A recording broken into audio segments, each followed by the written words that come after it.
Hello বন্ধুরা, তো দেখো তান্নি এখন কি করছে।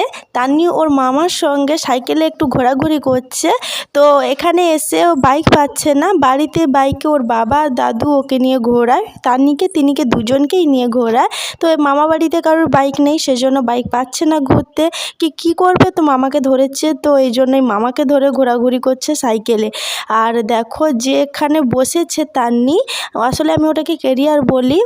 তো ওটা আমাকে বসাতো আমার বাবা, মানে আমি যখন ছোট ছিলাম তখন আমার বাবা ওটা বানিয়ে নিয়ে এসেছিলো।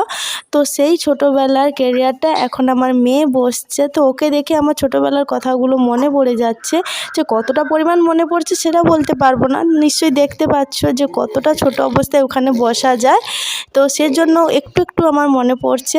তো তার নিয়ে একইভাবে ওখানে বসেছে, সাইকেলটাকে শক্ত করে ধরেছে যাতে না পড়ে যায় একদমই। তো তার নিয়ে রেগুলার অভ্যেস রয়েছে, যেহেতু বাড়িতে ও বসে সব সময়, তো এই জন্য দেখো কিভাবে বসে চড়ছে।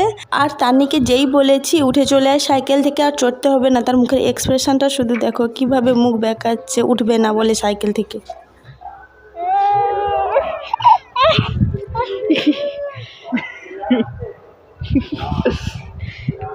আসবি না তুই বসে থাকবি সাইকেলে, কতক্ষণ চড়বি আরও।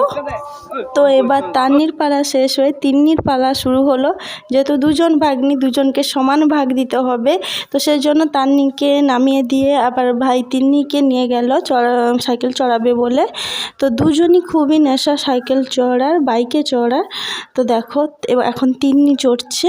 তান্নির কিন্তু বেশি জেদ যে সাইকেল থেকে বাইক থেকে নামবে না, কিছুতেই নামবে না, কান্না করবে। কিন্তু তিন্নির অতটা কিছু নয়, তাকে একটু চড়ালেই সে সন্তুষ্ট, সে নেমে আসবে। কিন্তু তান্নি কিছুতেই নামতে চায় না।